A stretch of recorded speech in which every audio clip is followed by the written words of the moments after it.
A cosmic giant splitting the heavens, a shape-shifting fox seducing a king, and a ghost saving her lover. What do these three have in common? Well, they're all part of Chinese folklore.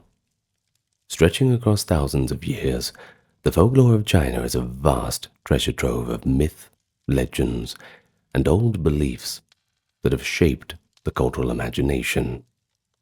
All the way from the primordial creation stories to tales of gods and ghosts walking among the living, these stories were passed down through poems, opera stages, chronicles, and the village storytellers. And so in this guide, we tell them ourselves, and we try and find the cultural roots of Chinese folklore and give you a good idea of the character of those traditions. Continuing on from our folklore guides series, which you can find in the playlists, today we have a look at one of the most ancient cultures on Earth, and I think you'll enjoy.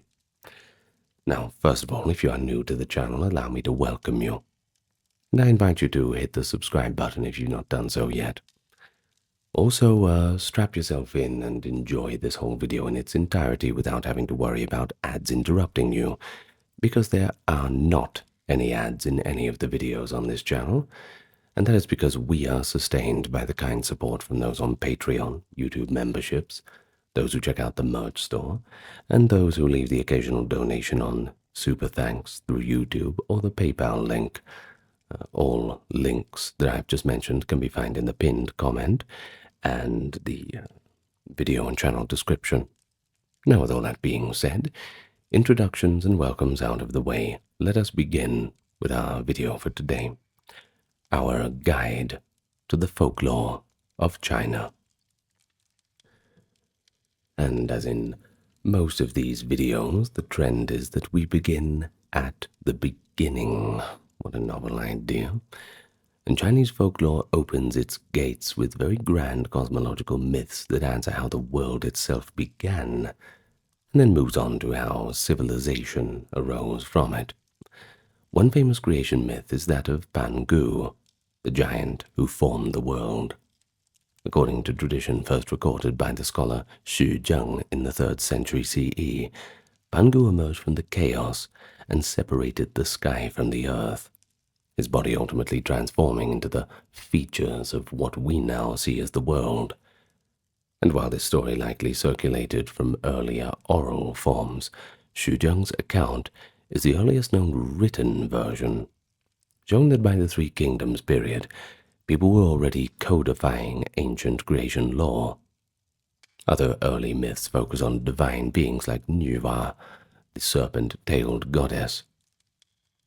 In the 4th century BCE, the poet Yuan alluded to Yuan's deeds in the Songs of Chu. He described how Yuan molded figures from yellow earth to create humanity, and melted down 5 colored stones to repair the broken sky after a cosmic catastrophe.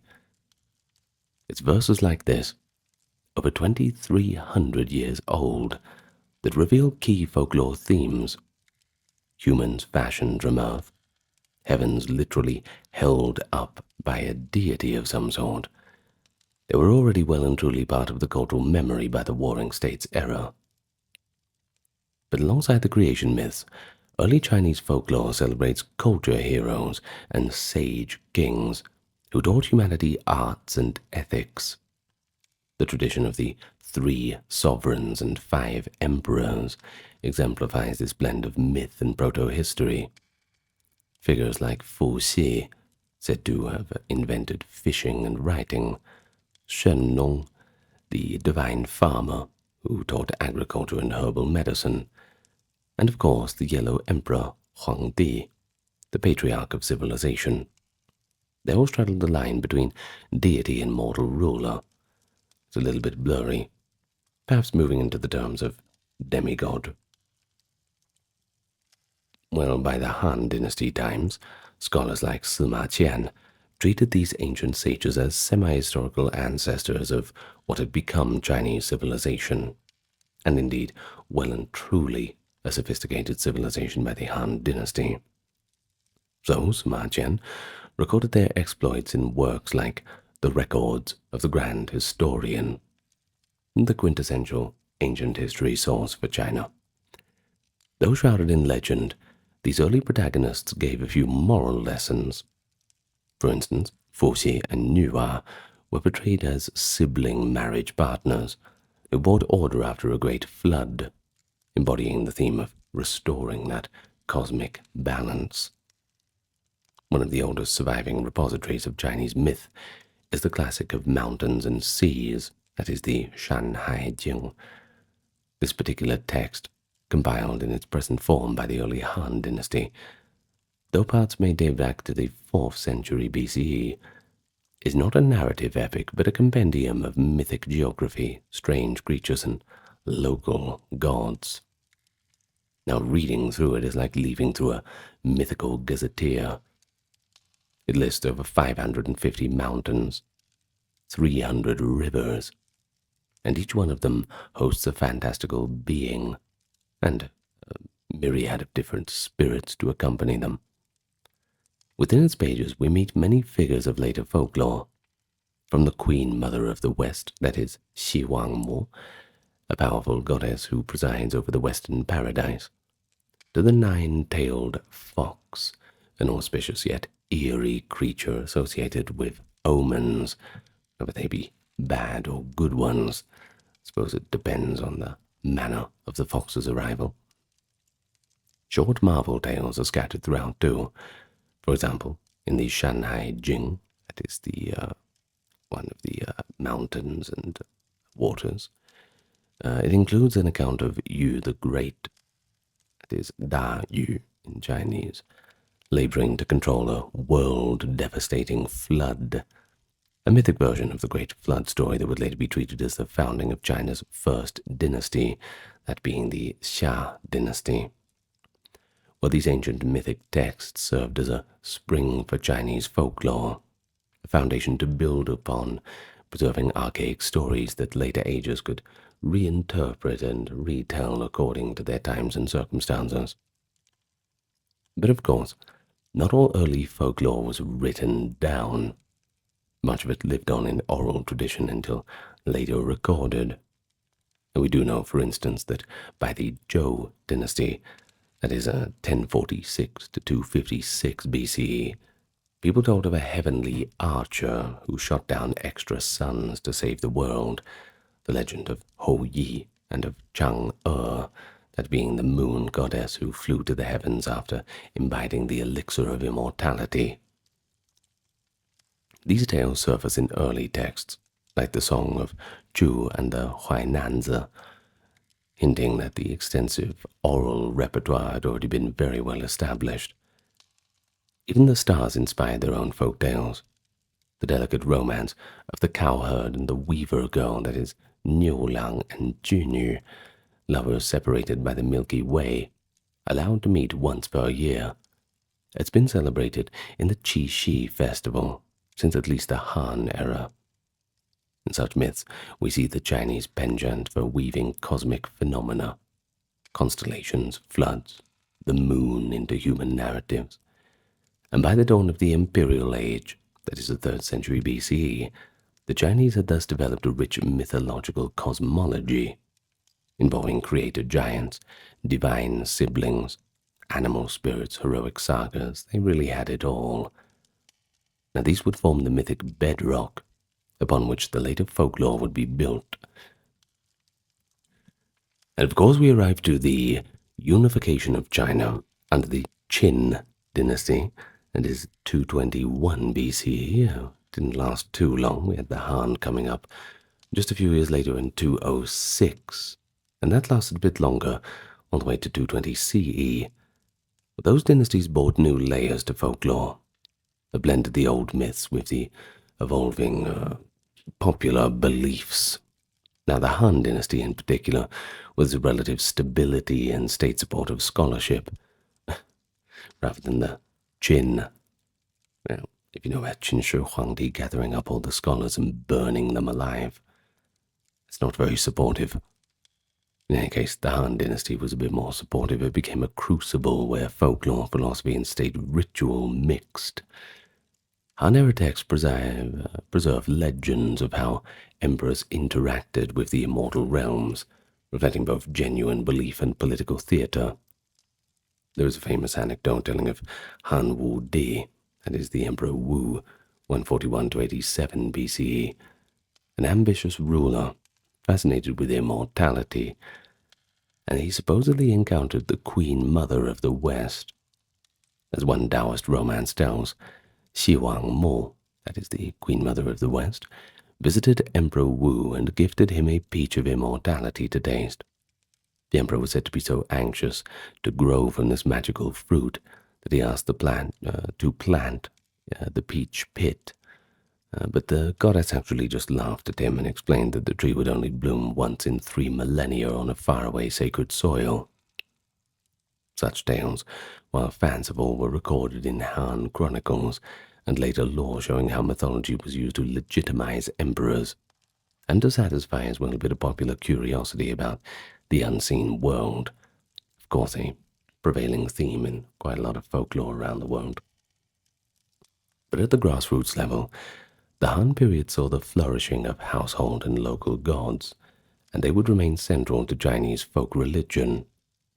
One example is the kitchen god, Zhao Jun, deity of the hearth. The most popular origin story of Zhao Jun dates back to roughly the 2nd century BCE, in which he was a mortal man named Zhang Lang, who tragically earned deification. You see, as the story goes, Zhang Lang abandoned his devoted wife for a younger woman, only to fall into poverty and blindness as a kind of karmic punishment. Years later, he unknowingly sought alms at his first wife's home, but she showed him mercy and restored his sight. But, overcome with shame and remorse, Zhang Lang later leapt into her kitchen fire and perished. Touched by his repentance, the heavens made him the kitchen god, overseer of household virtue. Now, this legend gave spiritual meaning to the domestic hearth. Even today, families burn a paper effigy of the kitchen god each Lunar New Year, so that he ascends to heaven and delivers a report of that family's behavior, with offers of sticky sweet rice or honey to sweeten his tongue up a little bit. Always helps grease the wheels. Well, in a charming bit of linguistic folklore, Zhang Lang's leg became a nickname for the fire poker, because it was the only part of his body that his wife managed to save from the flames. Thus, a simple kitchen tool is tied to a moral tale that is known in every village and every city, a fusion of everyday life with legend, characteristic of that grassroots Chinese folklore. Now, as for the common people in Han times, they also venerated countless nature spirits and local deities. Every river, mountain, and tree might be home to its own ancient spirit. The belief that the spirits of the dead and tutelary gods watched over communities led to the rise of patron deities like the city god, Cheng Huang, who guarded city walls, or the earth god, Tu Di Gong, who oversaw village fields. Now, these weren't codified in early texts, as much as reflected in archaeological and written records of customs, things like that. Now, for example, inscriptions and later accounts tell us that by the Eastern Han it was customary to post images of guardian deities on gates to ward off evil. The earliest door guardians were said to be the brothers of Shentu and Yu Lei, mythical sentinels who stood at the celestial gates on a sacred mountain. They would there catch demons and feed them to tigers. Bad day to be a demon, I suppose. People began carving their ferocious images on peach wood and hanging them by the doors for protection. This tradition evolved over time, of course, as we shall see in the Tang Dynasty, with actual historical figure motives becoming door gods. But the roots in Han folk belief show how old mythic motives were domesticated in daily ritual. Of course, they still hang up the door gods. You'll see them all the time, especially in smaller villages, people's front doors, things like this. By keeping images of the protective spirits, families felt a bit safer from wandering ghosts or ill fortune. It's kind of the Chinese version of the iron horseshoe, this kind of thing. Bodyguards in a spiritual sense.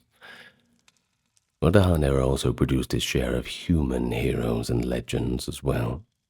Folk ballads from this time, or shortly after, celebrated figures like Hua Mulan, the filial daughter who disguised herself as a man to take her aged father's place in battle. While the famous Ballad of Mulan is traditionally set in the Northern Wei period, that is the 4th to 6th century, its inclusion in later anthologies suggests a much more heroic lore circulated in oral form earlier. Another beloved folk heroine is Lady Meng Jiang, who according to legend lived during the Qin dynasty. When her husband was conscripted to build the Great Wall and died of hardship, Meng Jiang journeyed to the wall and cried so bitterly that a section of it collapsed, revealing his bones for proper burial. They used to just shove the bodies into the wall once they were spent, I'm afraid. Building the Great Wall was there was not much workplace health and safety, we can say that much. Well, this tale of Meng Jiang, it's one of protest against the tyrannical labor system. It certainly touched a nerve. It survives as one of China's great folk tales. It shows loyalty, and of course the power of the devotion of a lover, even in the face of imperial might. By Han times, the subsequent period of disunion, such narratives of virtue and suffering had become embedded in the common sense mind, often with a subtly critical stance towards authority. Folklore thus preserved popular memory and values, sometimes filling gaps that official history would conveniently leave out. And so as we move forward into through a more chronological sense, right, we will see Chinese folklore continually balancing two facets, and that is the reinforcement of cultural ideals, so loyalty, filial piety, justice, things like this, but also an imaginative outlet to question or escape the harsh realities and perhaps the societal expectations. And so the collapse of the Han dynasty in the 3rd century ushered in centuries of disunity, known as the Six Dynasties period, that is from the 3rd to 6th century CE. Certainly not a good time for anyone involved. Civil strife all around, but also fertile ground for the supernatural in folklore. As Confucian orthodoxy waned and Buddhism and Daoism spread, people hungered for signs of the uncanny. It was an era that witnessed an explosion in Zhiguai literature. Kind of means records of the strange, this kind of thing. These were short accounts of spirits, ghosts, anomalies, presented as if they were factual reports. The most famous collection is Gan Bao's In Search of the Supernatural, is Sou Shen Ji, compiled around 350 CE. As for the author, Gan Bao, he was a court historian, and he explained that he gathered hundreds of credible sources to show how clearly the spirit world is no lie. The resulting compilation is essentially an encyclopedia of early medieval popular beliefs. Its pages crawl with ghosts seeking revenge or justice, foxes taking human form, enchanted objects, encounters with immortals, a panorama of the supernatural, as the ordinary man imagined it. But what makes these Six Dynasties tales fascinating is their blend of matter-of-fact tone with wild context. For example, Gan Bao records a story from his own family history that could be right out of a Gothic novel. After Gan Bao's own father died, his jealous mother secretly sealed a favorite young maid alive in the tomb with him. Over a decade later, when the tomb was opened, the family found that the maid was still alive, lying on the coffin, sustained all those years by the ghost of Ganbao's father who brought her food. The maid testified that the father's spirit continued to love and care for her in the grave, and indeed when the family performed a ritual to summon his ghost, he appeared to confirm the story. Astounded, Ganbao's family freed the maid, and Ganbao himself eventually married her, as the tale goes. Now it's a bit grim, isn't it? Bit of an eerie anecdote. But it is presented in this dry and analytical style. It conveys how seriously people took the interaction between the living and the dead. Ghosts in these tales are not mere spooks, no bumps in the night. They can have relationships, bear grudges, and even the good ones might even come and assist the living. And folklore like that reinforced the deep Chinese reverence for ancestors and the belief that improper deeds like the mother's cruelty would not go unnoticed by the spirit world. Who knows when they're watching? Now, other Zhuguai entries verge on the whimsical or fantastical. We read of men who marry fox fairies, dragons who come out of wells, spirits in the mountains that appear as beautiful women to test the virtue of a traveling monk. The acceptance of these stories in cultured circles, many collectors like Ganbao were scholars, of course. Not many people could afford books, I suppose. It indicates that even elites shared in the popular wonder at the supernatural. Buddhism's growing influence also left its mark on folklore. Notions of karma, retribution, and hellish punishment began appearing in the ghost stories. And by the end of this period, one particular Buddhist folktale had captured quite a few imaginations. The story of Mu Lian saving his mother. In this legend, adapted from an Indian Buddhist sutra, the monk Mu Lian uses his spiritual powers to rescue his sinful mother from the tortures of the underworld. Chinese versions of the Mu Lian story were widespread by the Tang era, emphasizing Mu Lian's filial piety and the mercy that even the damned soul could receive through rituals. In fact, the tale was so popular it became the foundation of the Hungry Ghost Festival. During the 7th lunar month, the gates of hell are believed to open, and the ghosts all come out to roam around free. While on the 15th day, the Ghost Festival proper, communities perform ceremonies to relieve and feed the suffering spirits, all thanks to Mu Lian's precedent. Well, it's a powerful example of how folklore and religious practice could come together too. A narrative about a devoted son transformed into an annual nationwide observance, blending entertainment, that is opera performances of Mu Lian's story, they're quite common too, and also a spiritual succour. And so by the 5th, rather the 6th century then, Chinese folklore had grown richer in its ghostly, otherworldly repertoire. Collections like the Soushenji show a Chinese worldview that which the supernatural is ever present, sometimes terrifying, and sometimes even a little bit heartwarming. Crucially, these strange tales often served as moral parables. A ghost might reward a kind stranger or punish an oath-breaker. A fox might trick a greedy official, or become a loyal wife to a poor but good-hearted scholar. Implicitly, the wildest folklore still conveyed the message that virtue is rewarded, and wrongdoing is always avenged, even if not in this life, but by the powers beyond. You never get away with it. Such stories help people make sense of injustice, and find hope, or at least poetic justice in a tumultuous time.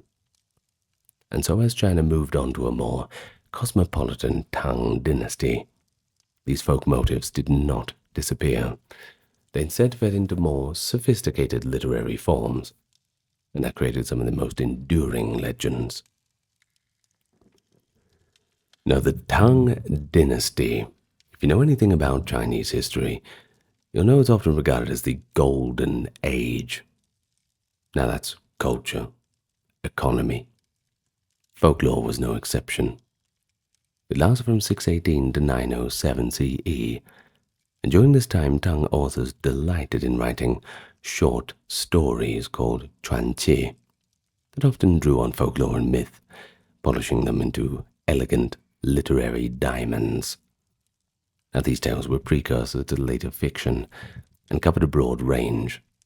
You had encounters with immortals, romantic love stories, hauntings, and even just witty little fables to amuse, a bit of fun. Well, unlike the brief anecdotal Zhe Guai, Tang Chuan Qi were more fully developed narratives, meant to captivate and sometimes to critique. They often blurred the line between folklore and literature too, since many are likely elaborations on oral tales. But in any case, the Tang era firmly established storytelling as an art, preserving many folkloric themes in written form for the first time. One famous category is romantic ghost stories. A classic example is Nie Xiao Qian, later popularized in Pu Songling's works and in modern cinema as a Chinese ghost story. The Tang version, the record of Lady Nie, told of a beautiful ghost forced by a demon to ensnare men, who falls in love with a kind of scholar and ultimately gains her salvation. The motive of the lovelorn female ghost, simultaneously terrifying and sympathetic, clearly resonated in Chinese folklore. It reflects the belief that ghosts could feel deep emotions and that love may transcend even death. Tang writers also crafted poignant mortal love stories with folkloric elements, and the most celebrated is the tale of Ying Ying. It's about a young scholar, Zhang, and the maiden Cui Ying Ying, who fall in love secretly. Their affair, set in a monastery and facilitated by a clever maid, ultimately fails when Zhang won't defy social norms to marry her. A bittersweet story known to every literate person in a later age. Now, though it's not supernatural, Ying Ying became a kind of folk tale about the tension between propriety and passion, I suppose, later adapted into dramas and operas. Another example, the legend of Lady Li Hua, tells of a romance between a scholar and courtesan with many twists of fate, and it reads almost like a cautionary urban folk tale. Tang storytellers thus elevated folklore into literature, giving us complex characters and refined prose, but the core narratives, the benevolent ghosts, the clever commoners outwitting the elite, and even the star-crossed lovers, they were already there. They've been around since the dawn of time, long before the new literature came along to put pen to paper, for lack of more medieval terms. Now, the Tang period also gave a boost of folkloric deities and heroes, sometimes through the personal experiences of emperors.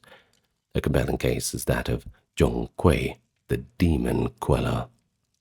According to later recounters, Song dynasty sources that is, Emperor Tang Xuanzong fell gravely ill, and he dreamed that he saw a little demon wreaking havoc in the palace.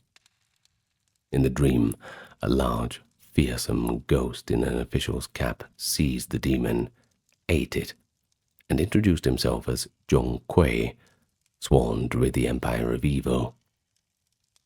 Upon waking cured, the emperor commissioned the famous painter Wu Daozi to paint Zhong Kui's likeness.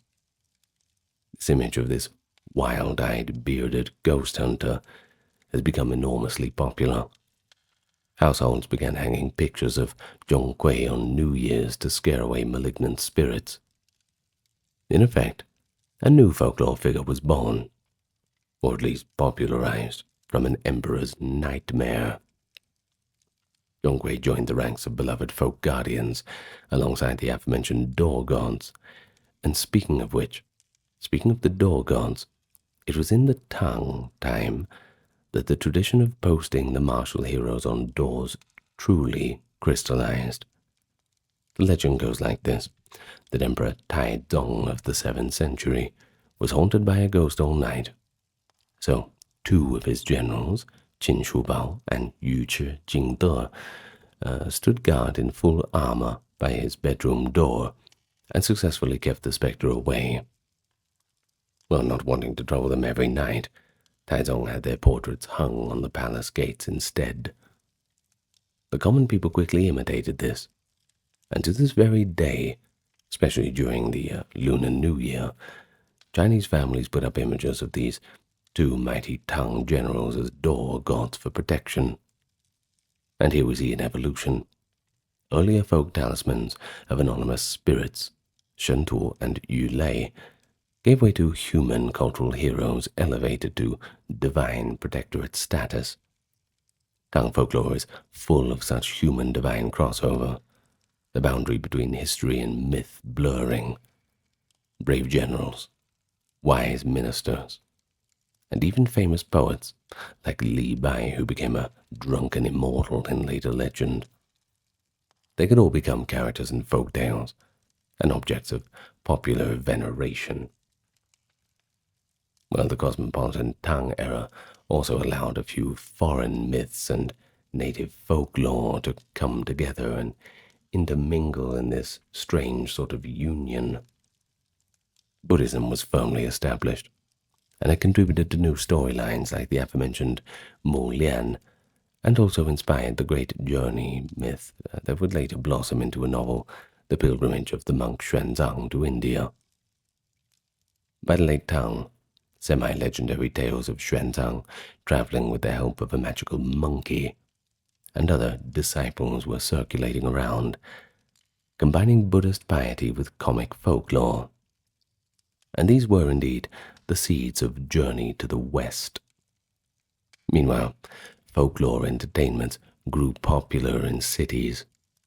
One could watch public storytellers, or see shadow plays and early opera performances retelling tales of heroic outlaws, ghost lovers, and clever commoners. Folklore wasn't just confined to the villages anymore. It thrived in urban markets and imperial courts alike. And so, the Tang dynasty marks a kind of maturing of the Chinese folklore tradition. Myth and everyday life intertwined more tightly than ever. The high culture did not reject superstitious tales. On the contrary, it was the scholars of the high culture who were writing them down, and it was the emperors that heeded them, and it was the public that delighted in them. Many of China's most treasured folk tales either took shape or were first written down during the Tang dynasty.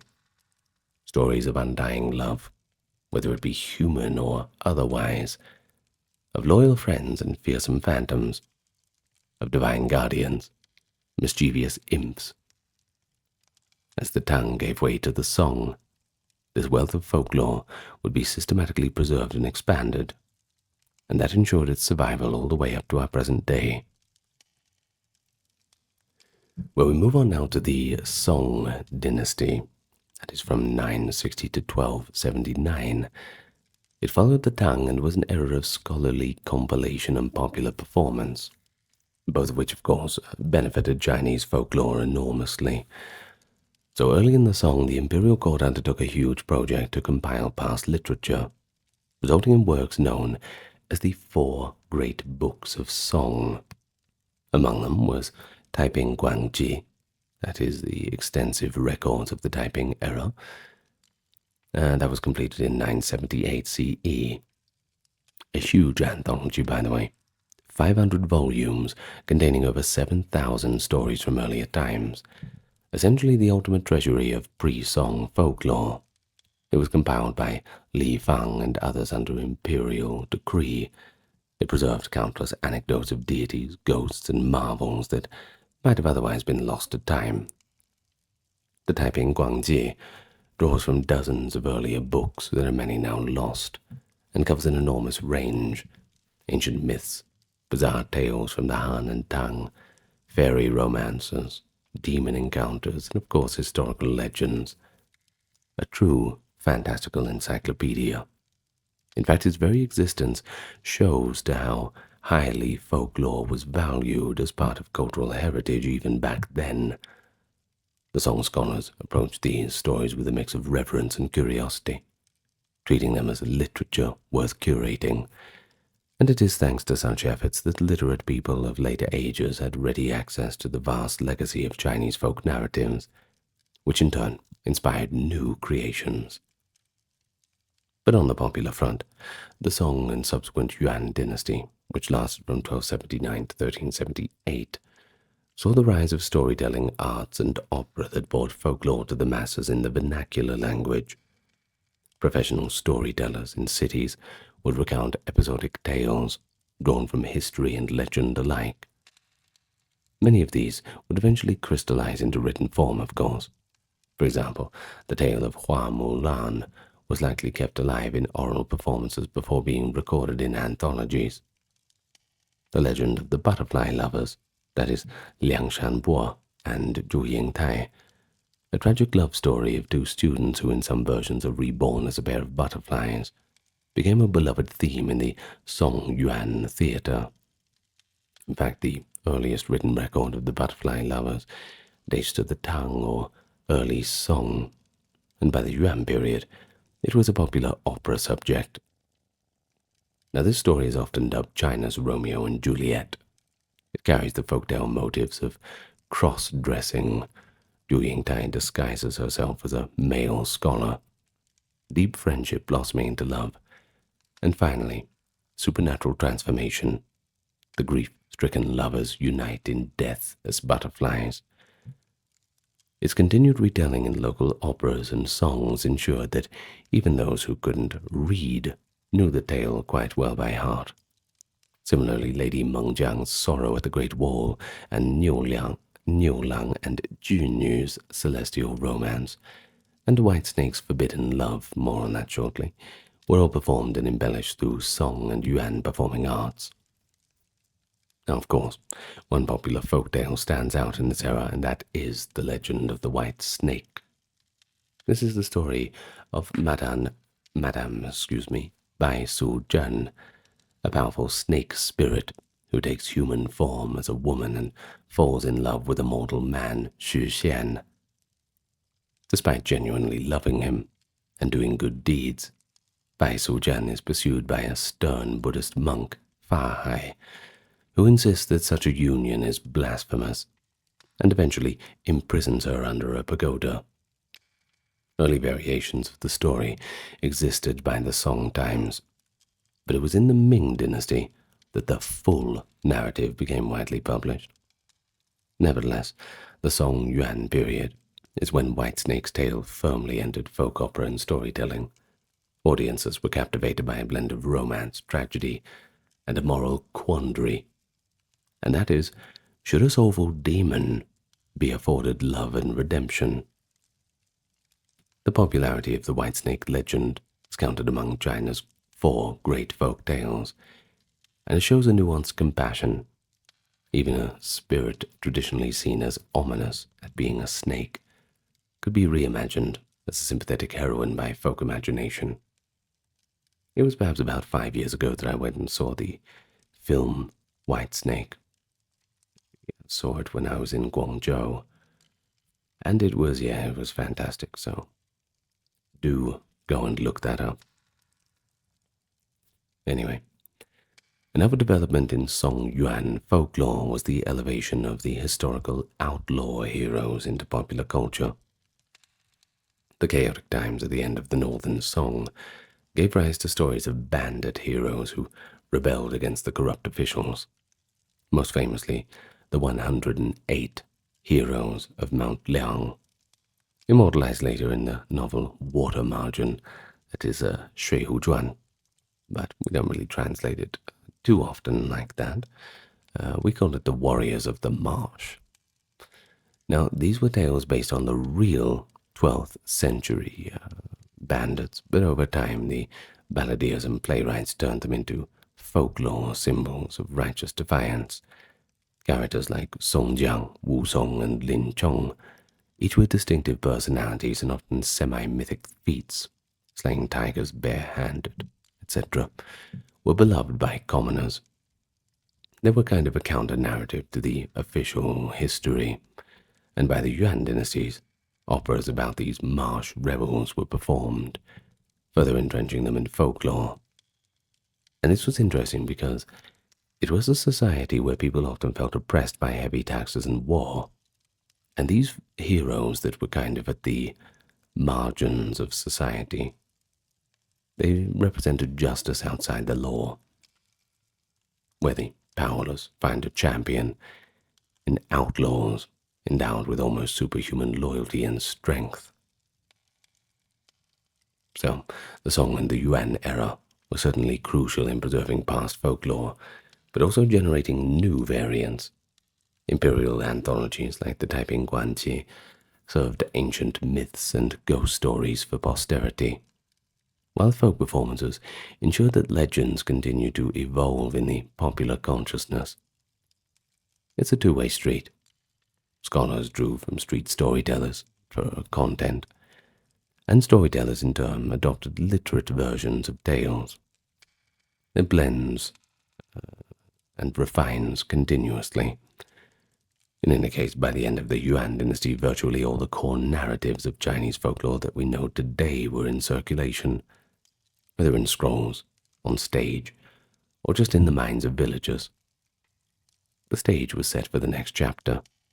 Many of these tales would be fully expanded into full-length novels and refined collections, bring classical Chinese folklore to its zenith. And so we find ourselves in the Ming and Qing dynasties. Now the Ming lasting from 1368 to 1654, and the Qing lasting all the way from 1644 to 1912, where of course the Republic of China stepped in and put an end to that little dynasty. Of course, they saw Chinese folklore reach a kind of culmination in print. New technology, new distribution, this kind of thing.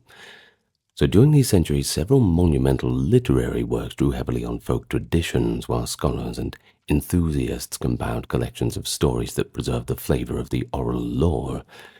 I suppose one might say folklore graduated into classical literature, but that doesn't mean it didn't lose its appeal to the common man. A landmark is the Ming dynasty's great novels, sometimes called the Four Classic Novels of China, the Sida Mingzhuo. Two of these are essentially expansive reworkings of folkloric cycles. Now first we have the Xiouji, The Journey to the West, attributed to Wukong and published in the 16th century, novelized the legendary pilgrimage of the monk Xuanzang to India in search of scriptures. Now while Xuanzang was historical, 7th century, that is, the novel's charm lies in its fantastic folklore editions. The Monkey King, Sun Wukong, boisterous and powerful, had earlier existed in folk tales as a trickster spirit. And then we have the pigman Zhuba Jie, with his human vices and emotions. We also then have Xiao Jing, the sand demon, all of whom will serve as Xuanzang's disciples. Now the novel is episodic, stringing together the adventure stories that likely had folk origins, Sun Wukong's battle with the Princess Iron Fan, or his havoc in the Heavenly Peach Banquet, for example. They all draw on a kind of imaginative irreverence common in this village storytelling. Of course, Journey to the West, it brilliantly combines this humor, spiritual allegory, and folklore, and it succeeded because it resonated with familiar folk characters. After all, Sun Wukong is basically an anthropomorphic extension of the monkey trickster archetype found in many cultures. But Chinese folklore gave him this distinct personality. He was loyal, yet rebellious, and he was comic, yet heroic. And to this very day, the Monkey King is one of the most beloved figures among Chinese children, thanks to countless opera, puppet shows, and cartoons retelling of his exploits. Who knows how many films and series and games there are. If you walk any street in China, Any walking street, you're bound to find a man dressed up as Sun Wukong charging money for photos. You can make a decent bit of coin, too. Well, you just don't want to do it on a summer day. It gets a little bit hot in that outfit. Now, the next one, we have a novel called Investiture of the Gods that I want to talk about. It was a Ming novel from the 16th century attributed to Xu Zhonglin or Lu Xixing. It took a more direct approach to folklore. It systematically wove together the entire pantheon of gods into one epic narrative.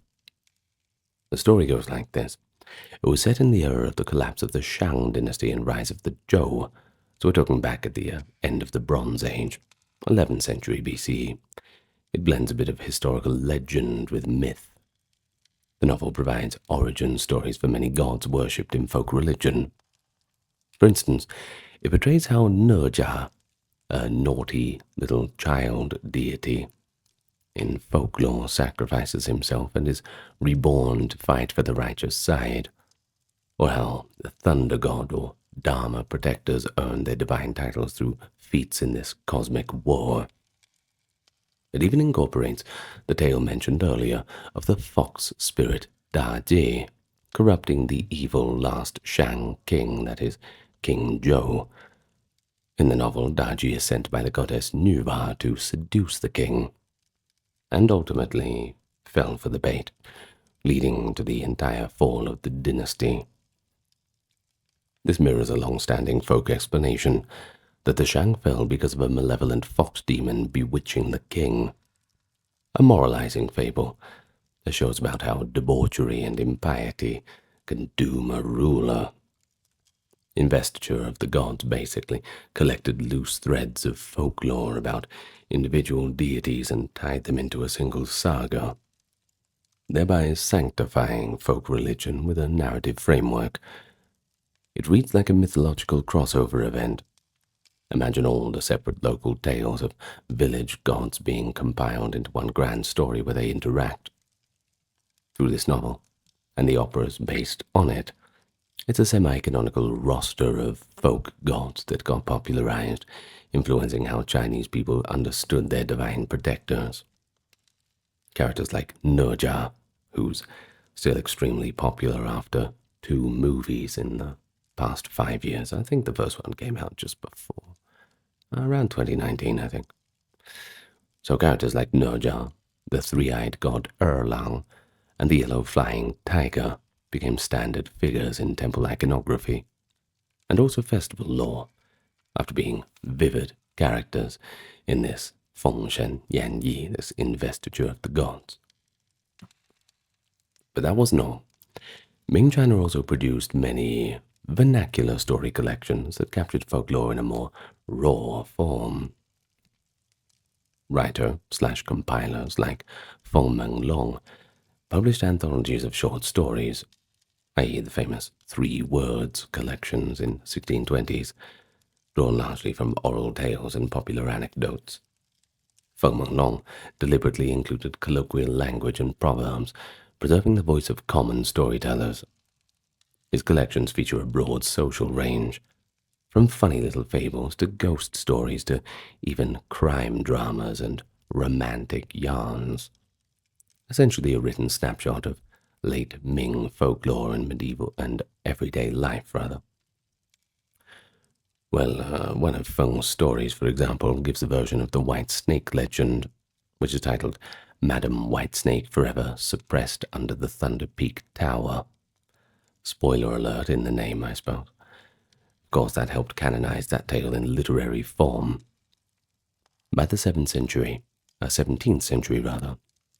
there was a clear ethos among some literati, that is the educated gentleman elite, to respect and save the folklore. Well, as Feng famously wrote in his preface, quote, "To enlighten as well as entertain, that is the goal," using engaging folk tales to impart moral lessons, just as the oral tradition had always done. The Qing dynasty arrived, and they continued this trend, but its crowning contribution to folklore is undoubtedly Pu Songling's Strange Tales from a Chinese Studio, Liao Jai Zhi, written in the late 17th century, published posthumously in 1740. Well, this masterpiece is a collection of nearly 500 short, strange tales, anecdotes, and romances. And Puzong Ling was quite the scholar, sitting in his Liao Jai studio, eagerly listening to peasants, peddlers, and servants tell their stories, which he then crafted into elegant classical Chinese prose, not changing them, just kind of polishing them up a little bit, ready for print. And the result is a blend of classical style with real folk substance. Pu's pages are often populated by an enchanting cast of familiars from folklore, fox spirits, that is, huli, jing, who often appear as beautiful women, sometimes to seduce scholars and monks, things like this, or sometimes to become devoted wives. Then there's the ghosts that fall in love with the living or harass the wicked, monsters and demons who range from fearsome to farcical. But what sets Puzong Ling apart is his empathy and subtle satire. In his stories, the boundary between humans and spirits is permeable, and often the spirits are more honorable or sincere than the people. Let's take one example. In one tale, a poor student marries a fox fairy who helps him succeed in life. And in another, a ghostly woman named Nie Xiaoqian, mentioned earlier, patiently waits for her beloved to return and is ultimately reborn. These are quite touching, almost humanist depictions, and they invert the earlier conceptions as foxes as solely dangerous temptresses or ghosts as solely frightful. Puzong Ling used these folk motives to comment on the society of his day, bureaucratic corruption, the plight of the talented yet unrecognized scholar, the cruelties inflicted on women. All of these were veiled as supernatural allegories. Yet for all their literary polish, Pu's tales retain the core of folklore elements. They're short and punchy, often ending with a moral or a twist, much like a storyteller might deliver by a roadside to a gasping audience of young children. And they even occasionally break the fourth wall with Pu's own commentary, mimicking how a storyteller might interject his own observations. But it is worth noting that many regional operas and plays in the Qing dynasty were based on folk tales or on literature derived from them. For instance, the Beijing opera repertoire developed in the 18th and 19th centuries drew heavily on stories from Journey to the West, The White Snake, etc., ensuring that these legends stayed in the public eye. Folk festivals, too, remained quite vibrant. The Lunar New Year traditions, cleaning house to expel Nian the monster, that is a folkloric beast said to menace a village annually until it was scared off by loud firecrackers and the color of red, which it didn't like, offering sweets to the kitchen god, too, pasting door god images. All these things continued, and they were described in Qing writings as much as they had been for centuries. The Ghost Festival, Mid-Autumn's mooncakes, and the tale of Chang'e flying to the moon, the Dragon Boat Festival, with its origins in the 3rd century BC patriotic poet Chu Yuan, who threw himself into the river when he knew that his kingdom was falling. His death gave rise to the Dragon Boat Race legend, racing to finally recover the corpse of Chu Yuan, and throwing in these special little rice balls to distract the fish from eating him. All these seasonal customs rooted in folklore were as strong as ever, and documented by both Chinese and visiting Westerners with quite a bit of fascination. And by the end of the imperial era, Chinese folklore was thus deeply embedded in both high popular culture and, of course, in everyday practice. It had been enriched by literary treatment, but also remained a living oral tradition. Perhaps someone's grandpa or grandma had a different story, a little bit of a departure from the written forms, that they of course existed was the only real tale. The Ming and Qing contributions effectively locked in a canon of famous folk tales and characters. The Monkey King, the White Snake, Mulan, the Demon Queller Zhong Kui, the Butterfly Lovers, and so on. Every Chinese child would know these. Every Chinese parent would pass them on, whether through books, opera, or just a story through bedtime. Well, following the imperial period, China underwent, let's say, immense changes. From the Republic to the Communist era, to the globalized present. Yet Chinese folklore has proven remarkably enduring, adapting to new contexts. Early in the 20th century, intellectuals like Lu Xun and folklorists of the New Culture movement called for preserving folk literature as the authentic voice of the common man. They collected songs, operas, and tales from the countryside, elevating folklore studies as an academic discipline. This helped safeguard many regional tales, and during political upheavals, some folklore was suppressed as superstition. For example, during the Cultural Revolution, a lot of the traditional festivals and temple fairs were curtailed. But of course, nowadays, we got all that stuff back, and there's no problem. But many stories simply went underground and waited to resurface. And indeed, by the late 20th and 21st century, there's been a strong revival and state support for intangible cultural heritage. And this goes all the way from Beijing down to Guangdong, from Lhasa up to Urumqi. Certainly, there's plenty of festivals, storytelling arts, television programs, museums getting set up. There's a whole movement now. Of course, speaking mainly of China proper legends, stuff like Mulan or Sun Wukong find their new life in TV dramas, games, and in movies, things like that. The fact that Chinese audiences already know these characters from their cultural upbringing allows creators to play with them in a new light, bring them into the 21st century. But importantly, many folkloric practices just remain part of daily life. A modern urban family in a big city might not literally believe in the kitchen god or the door gods, but every New Year they'll still put them up, those auspicious red posters, often depicting Qin Shu Bao and Yu Chi Jing De, or the character of Fu for blessing or wealth on their doors, a direct continuation of the Tang door god custom. The Mid-Autumn Festival is still celebrated by eating mooncakes and telling children the story of Chang'e, who lives on the moon with her Jade Rabbit companion. The double seventh Qixi Day, sometimes known as Chinese Valentine's Day, is essentially a revival of the cowherd and weaver girls at Niulang and Junu, their tale of love among the stars. And the Ghost Month sees people making offerings on the street to wandering souls, demonstrating that the belief in hungry ghosts, Mu Lian, once fed, is still ingrained.